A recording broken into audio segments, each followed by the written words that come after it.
All right, Beatrice. Well, thank you for having me today. I'm excited and honored to be here to give our welcome for today's webinar on parenting during a pandemic. I have the pleasure of serving as a family and community and project specialist at San Bernardino County Schools, or family and community engagement project specialist at San Bernardino County Schools, and also have the honor of serving on the school board in Fontana Unified. And let me tell you that this topic today of parenting during a pandemic is timely. I have a 10-year-old niece that my wife and I are raising right now, and a 14-year-old son who's a freshman in high school.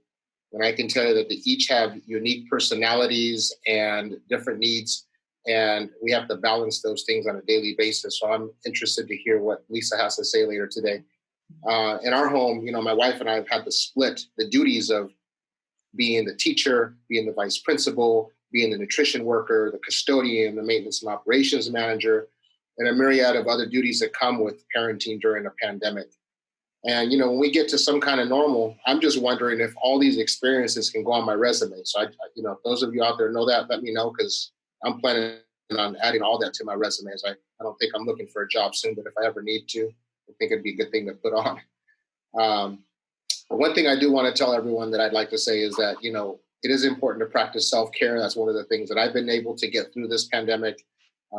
Taking some alone time, leaving the kids sometimes just to get away and clear our heads, and, taking a walk, a long shower, a bath, and just practicing mindfulness.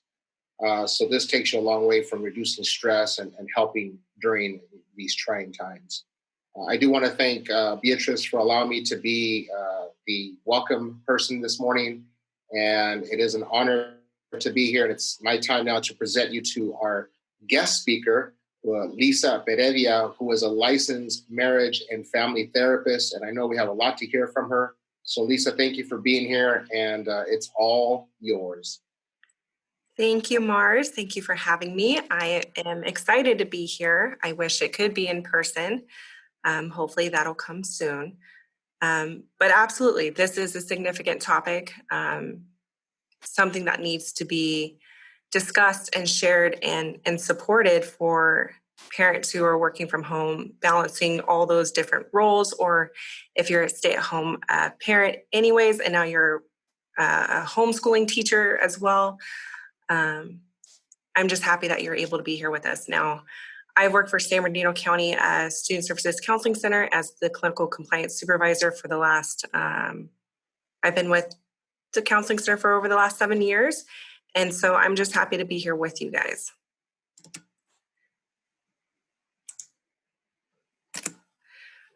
Today, we are going to go over the effects of stress. What does that look like? How to practice self-care. So Mars is absolutely right.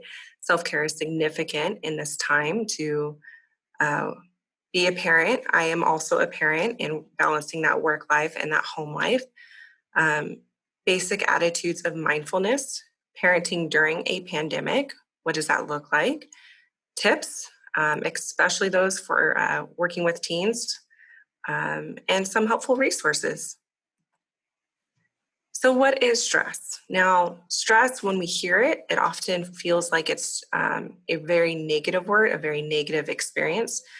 But stress is absolutely normal and a healthy reaction to life. It actually helps us build tolerance. It helps us build resilience. So we can learn to overcome hardships and struggles as they come. It also helps us perform at our peak levels when it comes to work, whether it's in our work life or at home.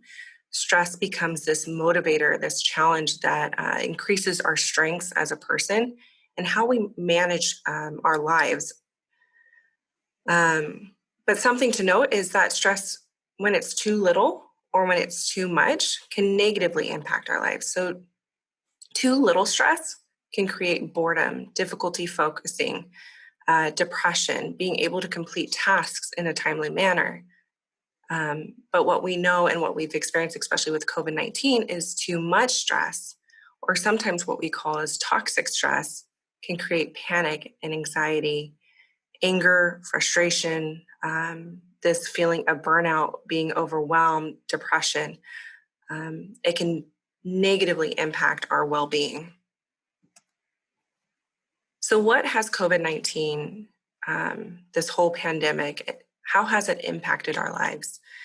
this is definitely something that's new for ourselves and in our lifetime. This is not something anybody's experienced before. And that was something so significant that this is going to be in history for the rest of our lives, and even for generations to come. But something that we saw was rapid changes. We were all starting to live day to day what new information was coming out. How was this impacting us at work, at home, our kids, schooling? There was a lot of adaptation that needed to be adhered to on a day-to-day basis that was rapidly changing. Schools closing. We saw a lot of economic hardship, job loss. We've seen unemployment rates through the roof. And it forced us to be in isolation with ourselves and with our families, and trying to balance this work and home life without really connecting with other people. And so it created a lot of struggles, a lot of impact. Even looking at what childcare options there were, was daycare still open? What is this going to look like for me? And a significant one was even getting our basic needs met, going to the grocery store and looking at shelves that are completely empty of items that we need to survive. Toilet paper was completely gone, rice completely gone, beans completely gone. Something we also noticed that came up was this fear of getting sick. There was not much known about COVID-19 when everything was really coming out and things were getting shut down. Lack of access to places such as doctors, going to the park, going to school, things that were actually previously helpful for us as far as self-care, we no longer had access to, going to a gym. There was this uncertainty about the future, and it created a significant impact.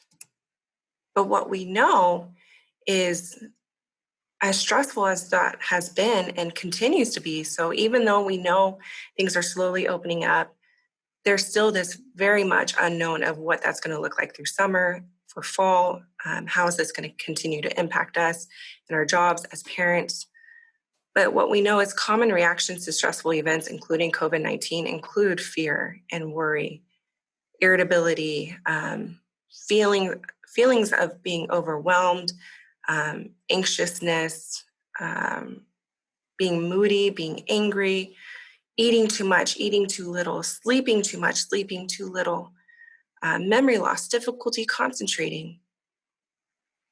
Also, these physical symptoms, like I feel sick to my stomach, there's this heaviness on my chest. There's so much that can happen to us physically and emotionally in stressful events, including that, as far as reactions to what's been happening with COVID-19. So what does that mean as a parent and parenting during a pandemic? Well, this is new for everybody, and it's creating lots of new challenges and at the same time, lots of new benefits, including being able to have space to connect with our kids, being able to create new memories that we otherwise wouldn't have, challenging our creativity in our mind, which is actually beneficial to us as parents and as employees. But what we need to know is that this looks different for everybody. Different for every parent, different for every person in the home and every family. Nothing is black and white as far as what's going to work for you versus what's going to work for me. Different ages, different personalities. Now, self-care, sometimes when we hear that, I know for me in the past, it was a struggle because I often thought it was selfish, taking time for myself. But it's not, because I can't give my kids and I can't give my employer 100% when I'm functioning only at 50%. So creating the space and the time to practice self-care is important, not just for me and my physical and emotional well-being, but also for my family, also for my work that I do. So how can we practice self-care? What does that look like? A significant portion of that is checking in with ourselves. And what I mean is our emotional well-being is very much connected to our body. And so a way for what we call like grounding or being more aware of our present moment is checking in with our own body. what am I physically feeling? Is my stomach turning? Are my hands cold? Am I having a hard time breathing? All of those feelings in our body are connected to how we're feeling emotionally. And so this might help us, or this will help us identify how we can take care of ourselves. What does that look like? Does it mean going for a walk? But also creating an awareness of, what I am experiencing, is it too much or is it too little? So one of the ways that we can actually help ourselves is by limiting our exposure to social media and to the news. Now, that does not mean completely going on a hiatus and not looking at it. By all means, be informed, but understanding what is fact versus fiction, as well as sticking to just the facts, is helpful because we need to know, and that's okay.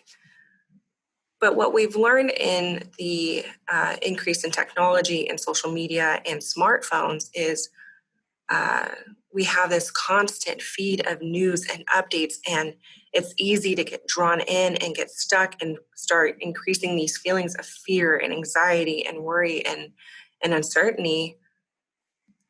And it can be very toxic for our physical and emotional well-being versus checking in with the facts and then moving on to something else. Because 20 to 30 years ago, when something happened, we saw it on the news or we read about it, and then we moved on with our days. So it was a much more tolerated event as far as what we were receiving in our own selves. So by limiting our exposure to social media and to the news creates this healthy boundary to protect ourselves where we can stay informed, but also keep ourselves safe. Now, eating healthy and balanced meals is significant in our day-to-day lives, but especially during COVID-19. What we're noticing is, and getting a lot of reports are there, that there's too much eating or wrong eating, more eating just snacks, or not enough eating. So reminding ourselves for ourselves and for our kids that eating healthy and balanced meals will also provide our body and our mind the nutrition that it needs.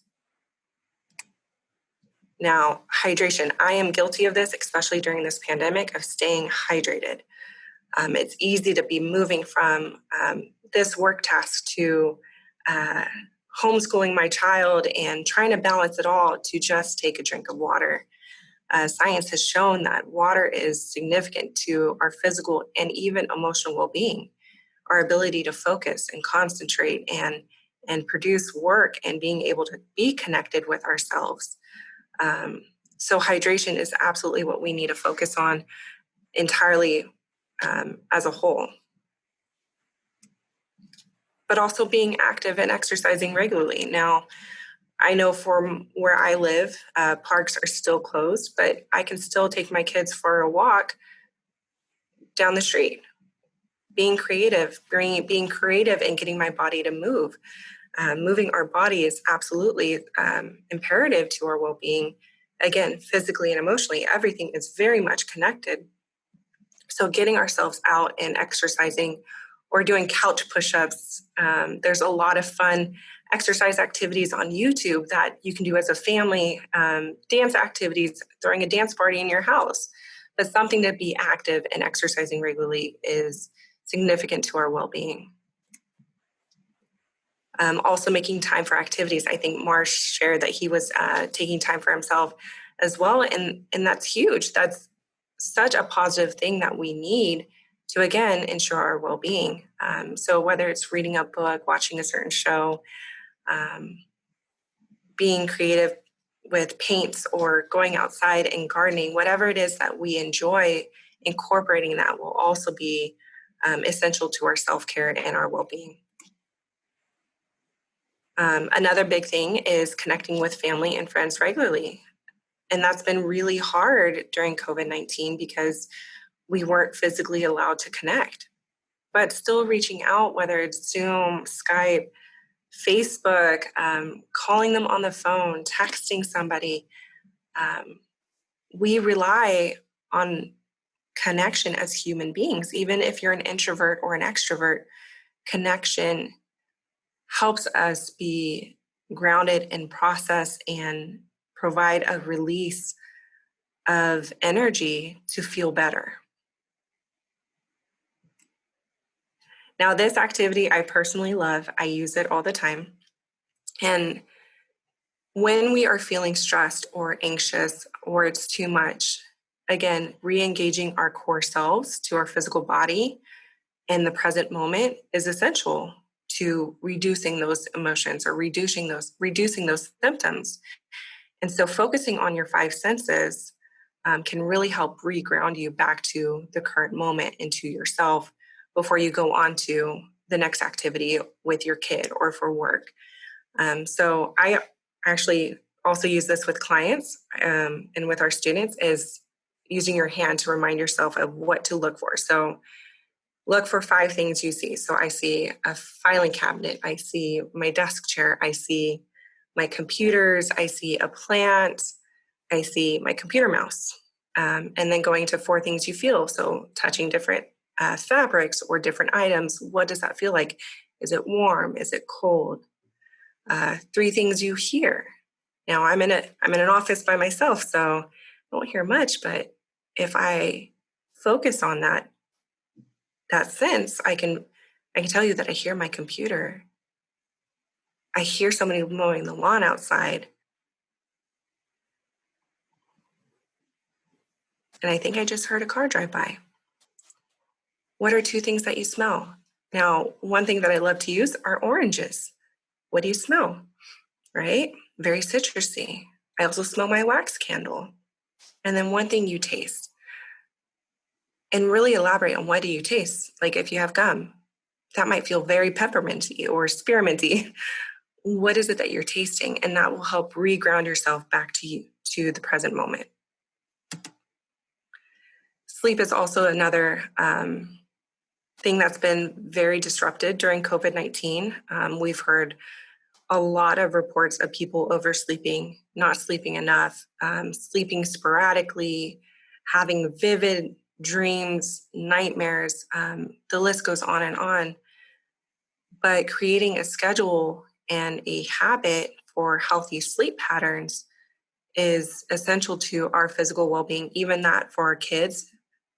Having a certain bedtime. My kids go to bed, my son goes to bed at 7, my daughter goes to bed at 8, and we stick to it because it helps create us in that structure and that schedule for our bodies where we can still rest, rejuvenate, our bodies can heal, our minds can heal, and reset for the next day. Mindfulness is an amazing strategy and technique and even a way of living that is so beneficial to our bodies and our minds. And it really just pays attention, kind of like we were talking before about noticing what's happening in our body, but approaching what's happening in our body with this acceptance and this non-judgment, this kindness and curiosity, and noticing just how we're feeling and embracing it. So I might sit there and feel like, oh, my chest is heavy. Okay, my chest is heavy. I feel sadness. And focusing on the sadness that I feel can actually help heal and create space for my body and my mind. Now, there's amazing apps out there that you can download on your phone. UCLA has a really good one. They're listed here on the slide.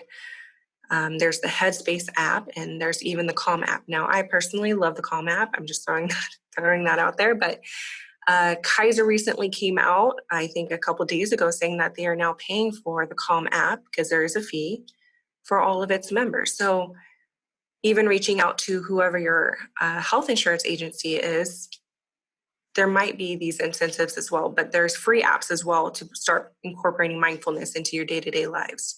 And again, it's creating that space, that self-care for yourself as a parent, whether you're working and parenting, to promote your own well-being, to get you back to that 100. Now, if it's too much and it's really starting to interfere with your daily activities as a parent, as somebody who's working, trying to balance it all, COVID-19 has brought on a lot of stress and a lot of reactions where if it's too much, please contact your healthcare provider. You are not in this alone.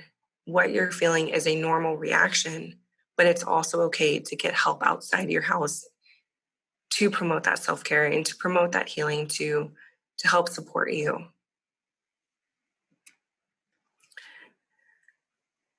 So as a parent, we have to take care of ourselves. Again, I can't give them my kids 100%. I can't give my employer 100% unless I'm at 100%. Now, what are the tips that I can use when I'm at 100% as far as parenting? So talking about it, answering questions from our kids, no matter the age. I have little ones,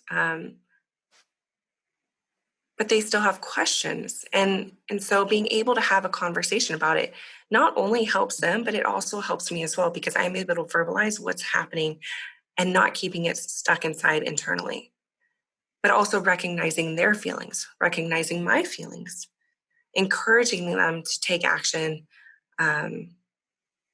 writing thank you notes. There's this really cool COVID-19 time capsule that you can do with your kids to document this time in their lives and keep it so that they have something to look back to.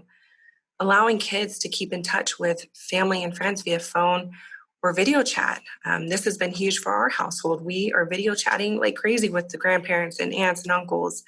And it's helpful, again, to, one, increase that connection, but also creating a new experience that even though you're at home, you're able to experience other people outside your house. And also modeling how to manage and talk through those feelings. So again, recognizing their feelings, that must be hard. That must feel scary for you. It's also scary for me. This is also hard for me. And that's okay. Doing self-care and showing them what that looks like can help them manage the stress as well. Now, keeping a routine is significant and can really promote, again, a lot of those physical well-beings for you, but also for you as parenting to your kids. So making sure bedtimes are kept, they're still waking up around the same time. Unfortunately, my kids still wake up at 6 regardless, but again, at least it's the structure and they know when their bedtime is. Including regular time for meals. So we eat at the same time, roughly, give or take, every day. They go outside and play at the same time every day. When it comes to homework, we're doing homework right after breakfast. It's the same routine every day. Limiting screen time. I know for me personally, but I've also seen it in my own children, when there's too much screen time, emotions change. My daughter, myself included, can get very emotional if I'm watching too much TV or watching too many videos or being on my phone too much. And so by limiting that screen time, I'm also increasing time for family connection, for play, for creativity, watching or playing a game, reading more books, getting the paints and the crayons out, getting the sidewalk chalk out, and going and just playing. So this is what a schedule can look like. There are multiple that we've seen out there. You can just Google search them, but we definitely, like what we see here, wanting to wake up at the same time-ish. I love how it says before 9 a.m. So it's giving some flexibility, but making sure like your bed's still made. We might not be leaving the house, but again, creating that routine. So even when we transition back, it's an easier transition. We can also transition back, but our bodies can also promote this well-being by maintaining structure. Now, something we've also seen, and I've felt in our own home, is this increase in tension because we are all in the same house together and trying to manage work and different duties and parenting and homeschooling. And again, it looks very different for every family. But what we want to do is discipline positively, sorry.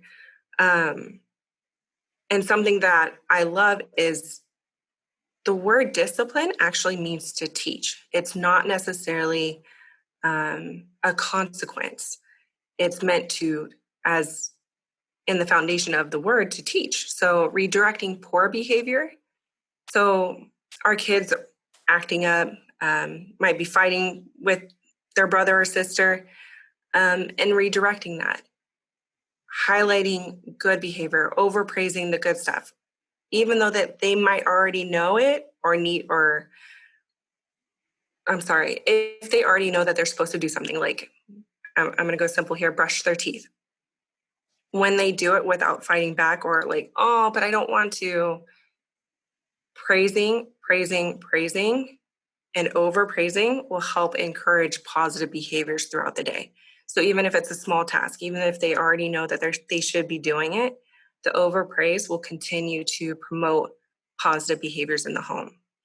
Avoid physical punishment, using rewards for good behavior. So if you do, if I asked you 5 different tasks to do and you do it on the first try for each one of them, I'm going to reward you with a fun snack. I don't know, Rice Krispie treats. Using rewards for good behaviors and encouraging creativity that, again, promotes growth in the brain and creates this almost problem solving for our children to do better as well. Now for teens, this definitely looks a little different sometimes. They might need more downtime. It is normal for teens to also want more privacy. It's also okay to ask them to come out, but also recognizing that teenagers are going to want to have some personal space as well.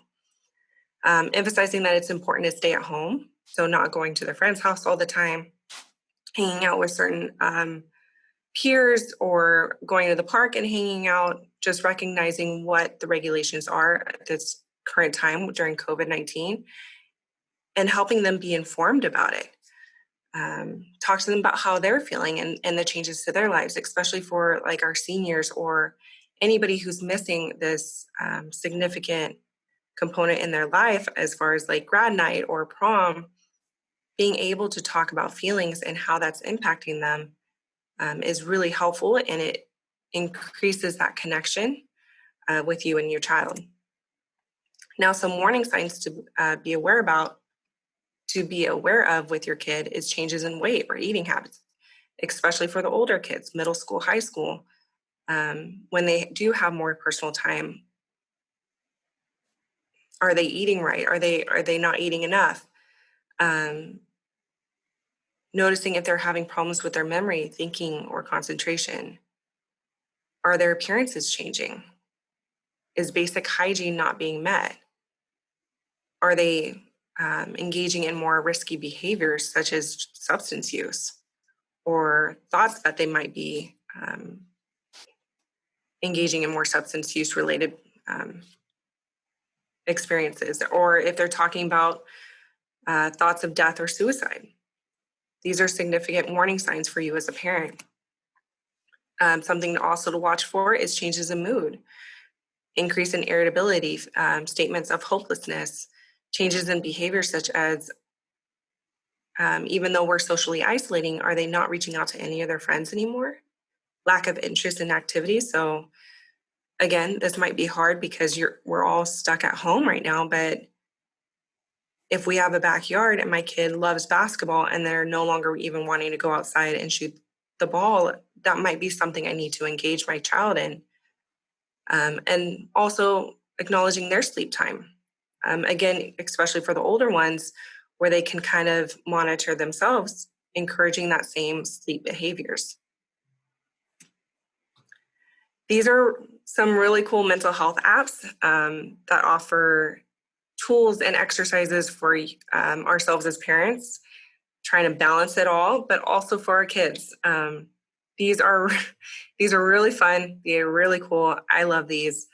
And they do help increase self-care for ourselves, but also for our kids. But here's the most important part of the whole presentation. Have fun. It is hard. What we're going through is so hard. Balancing the work, balancing the homeschooling, and granted, we are going into the summer break, which is nice. There's some more freedom that it comes with, but again, creating schedule to keep our kids busy and functional and learning, but having fun, doing a dance party, use one of those Amazon Prime boxes and make a car, make a house, make a fort, just enjoying one another, have fun. The science behind fun and laughing is so good for our souls, our physical and emotional well-being, not only for ourselves, but also for our kids. Now, here's some helpful resources that you can have. We will be sharing this out. By all means, if it's an emergency, please dial 911. If you want any additional resources or supports, you can please feel free to contact us at the Student Services Counseling Center. Our office line is listed as well as our email, and we'll get back to you. One of the biggest things I do want to reach out or discuss is reaching out to your healthcare provider. Medi-Cal recipients can access the access line for Department of Behavioral Health, because there's a lot of really good resources and programs out there if there's additional support that is needed. Here's a few of the crisis walk-in clinics, a disasters distress helpline, the National Suicide Prevention Lifeline, and again, we will share this out for you. And that would be the end of our presentation, and I hope you guys enjoyed it. I hope it's been helpful. And I just appreciate all of you being here with us. So thank you. Lisa, thank you so much for that much needed and timely message and information that you shared with us. For those of you guys that joined in a little bit late, I'm just take 1 minute to introduce myself. My name is Beatrice Blake, and I am the program coordinator in the Healthy SBCSS department. In collaboration with the Student Services Counseling Center, we put together a series of webinars for all of our stakeholders, including school staff, parents, and students. And so just want to remind everybody participating that you will have access to this recording, but I want to open this up to you. If you have any questions, use the raise your hand function and I will unmute your mic so you can ask the question, or feel free to type your question into the chat box, and I will go ahead and give you about 30 seconds or so to go through that process. As well as, I just want to say, Lisa, that this message and this information was extremely timely for me as a working mom, trying to balance all the responsibilities of being a leader and being a parent and maintaining work and home balance. It's been so difficult, and I think that I'm guilty of every single thing that you covered in your presentation today. And I can so relate to the information that you shared with us, and I'm so thankful that you've made this information available for all of our stakeholders. And again, just a reminder, the slides are going to be shared through a Google Drive, so all registered participants will have access to the slides and also the video recording. And simultaneously, there's a Spanish session happening. So then that's also going to be available in the same resource folder for those of you guys working with different districts and community partners. You'll have that resource available to share. And I only see, I don't see much activity in the chat box, just the question if the slides are going to be shared. And yes, we will follow up no later than next week. We just need time to compile all the resources. But I do want to reference some of the questions that were submitted during registration. And the first question that I'm going to share for you, Lisa, is I think you all already shared this. What resources can parents access for supports? And I think you shared that, and that's going to be a resource through your presentation. But What is your recommendation for parents that are struggling to educate their students through the environment, through the digital environment world? So I know for us, that's actually been a struggle in our house, being able to focus on the work, but also my kid being able to do her work. There's a lot of really helpful, I want to go back to the very first question really fast. There's a lot of really helpful activities and resources out there um, as far as activities that you can do in the home. One thing one of our clinicians did with her son was painted rocks and left them along the sidewalk. So it was just encouraging for people who were outside walking. So there's a lot of really cool activities out there to engage in. But as far as, let me reference back, it's more regarding balancing getting the schoolwork done, correct? Yes. Okay. So essentially the parent becoming the teacher. Yeah, doing what you can. In all honesty, you can only do what you can in the space and the time that's provided. I know for us, our teachers have been working tirelessly to create distance learning, but that also comes with a lot of grace and a lot of space for parents and families to try and keep up with the work and understanding that it is really hard and creating times that work for you. So if it's starting the first 2 hours of the day doing schoolwork and then finishing the last 2 hours or doing some of it on the weekend, whatever that's going to work like as far as functioning in your family is what's going to be helpful. It's not going to be a regular day-to-day event like they would have at school. I know for even my child, it was this almost 6 to 8 hour day of schoolwork, but being able to create space between me and my husband or whoever I have available to get the schoolwork done. So again, it might be breaking it up. It might be doing some of it on the weekend. My daughter's school ended this week, or this last week. So we're doing some of the catch-up work that we didn't get to do this week, and that's okay. We can only do what we can as long as we keep trying. Thank you for that, Lisa. And we'll do one last question. I don't see any new questions other than our participants are extremely thankful for this information. They find it really valuable.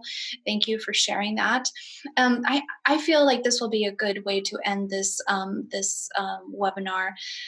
What is your recommendation for parents to share with their children at home and make sense of this COVID-19 situation? It's a really good question. So it definitely depends on the age. The smaller is going to be, for the younger kids, it's going to be a very different conversation than the older kids. But the biggest part of it is being honest.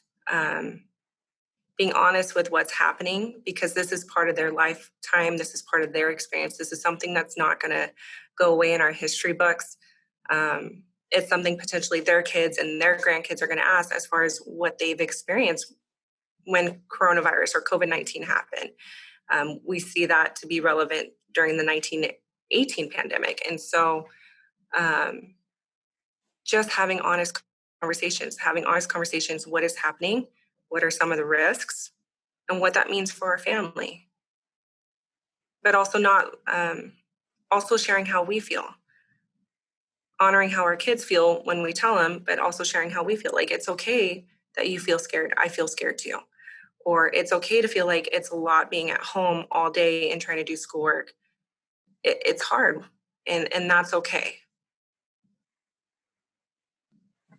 Thank you so much, Lisa. It is so reassuring to hear you say that all these emotions, the anxieties, the fears of the unknown are perfectly normal.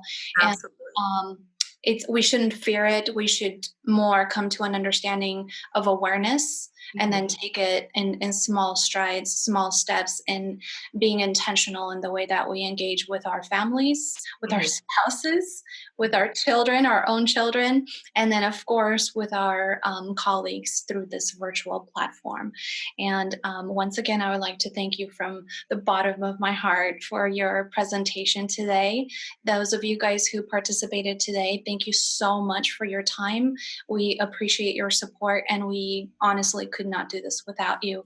So thank you once again, and please be on the lookout for these resources through email. Thank you, and thank you for having me. It's been a pleasure. Thank you, Lisa. Thank you.